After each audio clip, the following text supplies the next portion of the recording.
Professor Yunus ভেড়াকে যখন বিয়ে করেন তখন রাশিয়ান অর্থোডক্স চার্চের যে ট্র্যাডিশন সেই অনুসারে আপনার মোহাম্মদ শব্দটি বাদ দিয়ে, যেহেতু এটা বিবলিক্যাল নাম নয়, ইউনুস বিবলিক্যাল নাম, আপনি ওল্ড টেস্টামেন্টে এই নামের উল্লেখ পেতে পারেন, এবং ক্রিশ্চিয়ান যে প্যান্থিয়ন সেখানে এর একটা স্বীকৃতি আছে।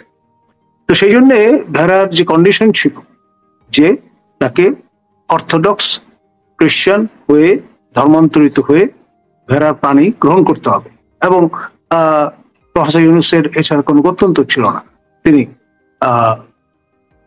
তা গ্রহণ করেছেন।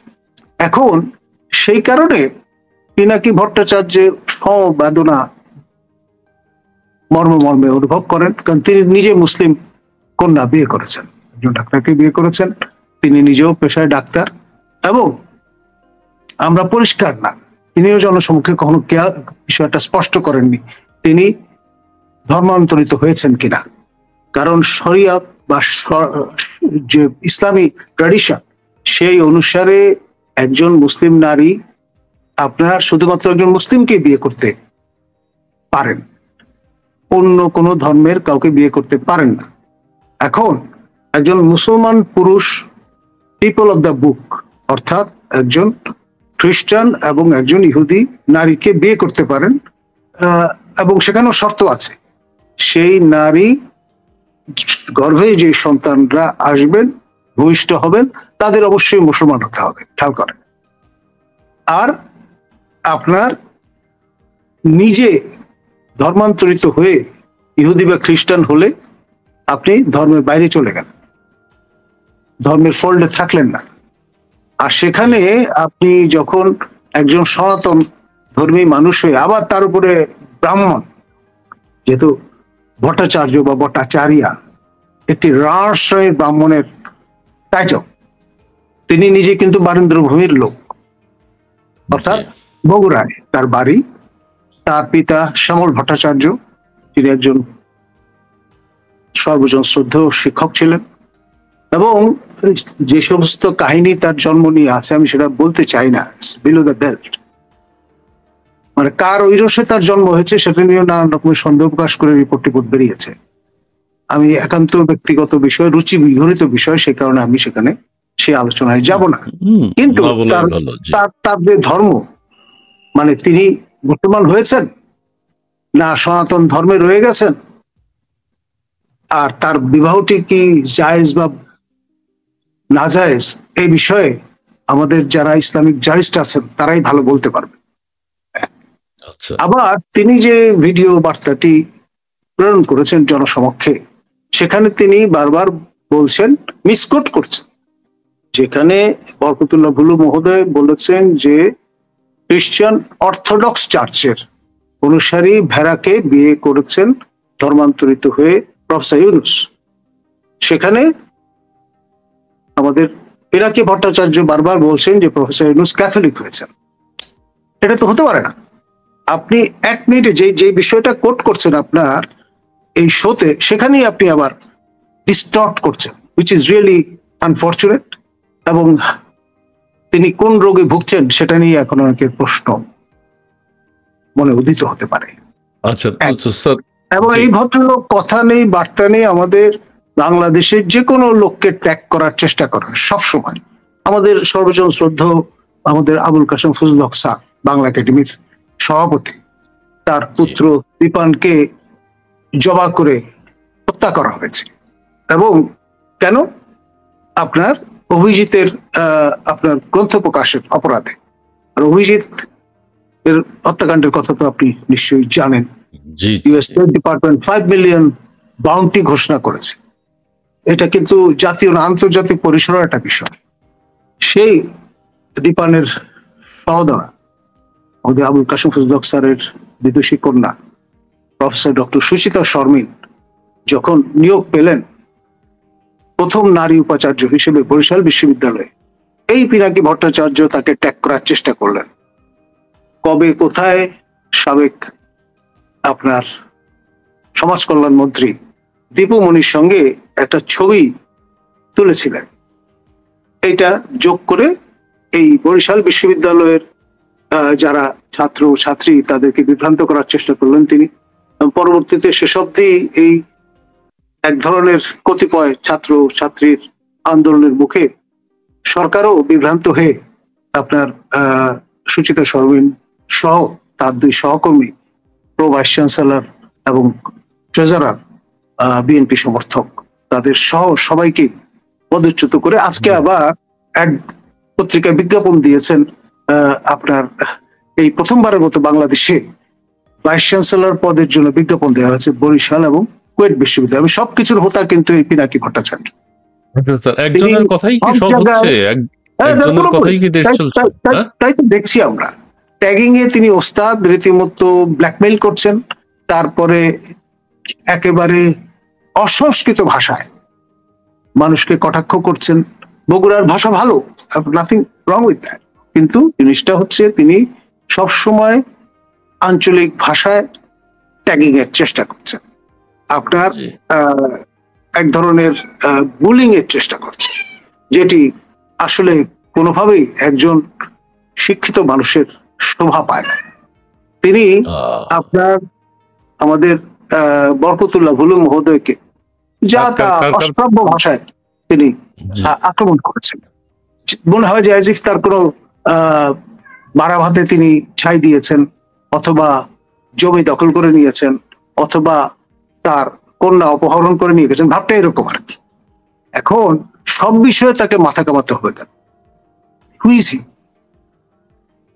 মানে আমি তো তাজ্জব হয়ে যাই, এরকম একটা লোক দেশের বাইরে বসে প্রতিদিন মানে যাকে তাকে যা তা ইচ্ছা তাই গালিগালাজ করছেন। আমাদের স্টেট উইদিন স্টেট অ্যাক্টর, আপনার ডিজিএফআই যে 14 তলা ভবন, সেটি কচু ক্ষেতে অবস্থিত ক্যান্টনমেন্টে। সেই কচু ক্ষেত সম্পর্কে যা তা ভাষা মানে ইঙ্গিত করে ডিজিএফআই আপনার পিন্ডি চটকেছেন তিনি। আমাদের মাননীয় সেনাপ্রধান জেনারেল ওয়াকারুজ্জামানকে যা তা ভাষায় তিনি গালিগালাজ করেছেন। আমাদের সশস্ত্র বাহিনীর এখতিয়ার নিয়ে প্রশ্ন তুলেছেন তিনি, এবং যার পদত্যাগ দাবি করেছে বিএনপি, সেই নিরাপত্তা উপদেষ্টা যার ঠিকানা কানেকটিকাটে, সেই ভদ্রলোককে ডিফেন্ড করবার চেষ্টা করেছেন যে কোনো মূল্যে। মানে হ্যাঁ স্যার, এটা জানি। উনি তো আমাদের প্রতিরক্ষা উপদেষ্টা যিনি আছেন তার খুব প্রশংসা করেছেন যে আরে ভয়ঙ্কর রকম, মানে মনে হয়েছে যে he is like a messiah, এরকম মানে প্রশংসায় পঞ্চমুখ হয়েছেন তিনি। এখন খলিল সাহেব তো রক্ত মাংসের একজন মানুষ, তার তো ত্রুটি থাকতে পারে, তার সীমাবদ্ধতা থাকতে পারে। আপনার পিনাকি ভট্টাচার্য এতটা প্রেমে পড়ে গেলেন কেন? স্যার এখানে আরেকটা কথা একটু বলি স্যার। হ্যাঁ, এখন অনেকের বিরুদ্ধেই কথা বলছে, অনেকের দেশে এই ধরনের সোশ্যাল মিডিয়ায় এই ধরনের ভাষা ইউজ করা, এটাকে আপনি কিভাবে দেখেন? এই যে যেভাবে ছড়িয়ে পড়ছে ভিডিওগুলো, দেশের ছেলে মেয়েরা মব ভায়োলেন্সে উৎসাহিত হচ্ছে, ভাঙচুরে উৎসাহিত হচ্ছে, জ্বালা পোড়া উৎসাহিত হচ্ছে, বাংলা ভাষা ধ্বংস হচ্ছে, এই বিষয়ের এই অশ্লীল ভাষা, অশোভন ভাষা আপনার কাছে কি মনে হচ্ছে? সোশ্যাল মিডিয়া এগুলো কি থাকা উচিত? ডেফিনেটলি না। আমি তো মনে করি তার যাবতীয় যা কিছু সৃষ্টি সবই কুৎসিতা জনিত অপজন, কুৎসিতা জনিত অপজন। তিনি আপনার পড়েছেন চিকিৎসা শাস্ত্র, আর সবার পিন্ডি চটকাচ্ছেন, মানে যাতে সবার স্বাস্থ্য খারাপ হয়ে যায়, শরীরের মনের রুচির আপনার দুর্ভিক্ষ তৈরি হয়, সেই ব্যাপারে অনুঘটক হিসেবে তিনি ভূমিকা পালন করছেন। এখন তার আয়ের উৎস কি, এই কথাও কিন্তু উঠবে। আপনার এই যে তিনি কি আমার মতো আপনার মতো আপনার জনস্বার্থে কাজ করছেন? আমি যে শোগুলো করি একটার জন্য তো একটা ফুটো পয়সা নেই না, তিনি কার কাছ থেকে টাকা পয়সা নেন? আর তিনি তো প্রডিউস করছেন বিষয়গুলো, তার স্পন্সরকে এটা জাতি জানতে চায়। তিনি সোশ্যাল মিডিয়া থেকে নাকি অনেক ইনকাম, ওনার তো লক্ষ মিলিয়ন মিলিয়ন ভিউ, সো এবং এই কারণেই বোধহয় তিনি প্যারিস ছাড়তে চান না।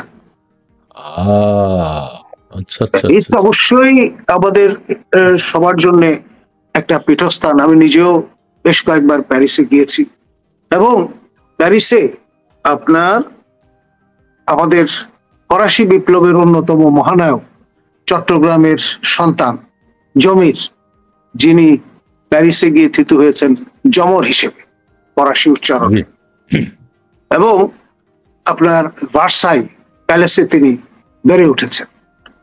যেহেতু তাকে পর্তুগিজ এই দাস ব্যবসায়ীরা আটক করে চট্টগ্রাম থেকে মাদাগাস্কারে নিয়ে যায়, মাদাগাস্কারের দাস বাজারে তাকে বিক্রি করে দেয় এবং তাকে ক্রয় করেন সম্রাট লুইয়ের কঙ্কুবাইন, এবং তিনি তাকে পুত্র স্নেহে বড় করেন এই প্যালেসে, এবং পরিণত বয়সে তিনি আপনার এই ফরাসি বিপ্লবে নেতৃত্ব দেন। এবং ওই দেশটা একটা সভ্য সুন্দর দেশ বলে আপনি বলছেন, সেই দেশ থেকে এই ধরনের শব্দ উচ্চারণ, শব্দ চয়ন দেশের মানুষের, যেহেতু উনি একজন চিকিৎসক, মানুষকে মানে মানুষ কিন্তু টেনশনে পড়ে যায়, এক ধরনের সাইকোলজিক্যাল প্রবলেমও হয়, এবং ছেলে মেয়েরা ছোট বড় প্রত্যেকে কিন্তু তার ভিডিও দেখে, এবং তারা এইসব বইয়ের ভাষা নয় যেগুলো, সেগুলো তারা শিখছেন। এটা হাতে আমাদের সুস্থ জাতি ছেলে মেয়েদের কথাবার্তার মধ্যে একটা পরিবর্তন এসে যাচ্ছে। যেহেতু ওনার মিলিয়ন মিলিয়ন ভিউ, সেহেতু ওনাকে আরো একটু যদি শালীন ভাষায় কথা বলতে হয় সেটা তিনি বলবেন, আশা করি চেষ্টা করবেন। বাংলা ভাষার সুষ্ঠু এবং সুন্দর 52 সালে বাংলা ভাষার জন্য যারা জীবন দিয়েছেন তাদের প্রতি শ্রদ্ধা রেখেই তিনি সঠিক বাংলা ভাষায় কথা বলার চেষ্টা করবেন। আমরাও চেষ্টা করি, আমাদেরও ভুল ভ্রান্তি অনেক আছে। আপনি আমি যে আলোচনাটা করলাম সেটা ডেফিনেটলি তাকে উত্তেজিত করবে, এতে কোনো সন্দেহ নাই। দেখা যাবে যে ঝট করে তিনি আবার একটা পর্ব হাজির করে ফেললেন আপনার এই চ্যানেল নিয়ে, আমাকে নিয়ে, কেন তাকে আমরা নিষেধাজ্ঞা করলাম। এখন তাকে তো বুঝতে হবে ভাই যে সবাই কিন্তু সবাই না, কিন্তু বলতে পারে মানে তিনি যেমন মানে যাকে তাকে যখন তখন মানে এক ধরনের জিম্মি করে রেখেছে পুরো জাতিকে, যে যে কোনো সময় যে কারোর উপর তিনি হামলে পড়তে পারেন।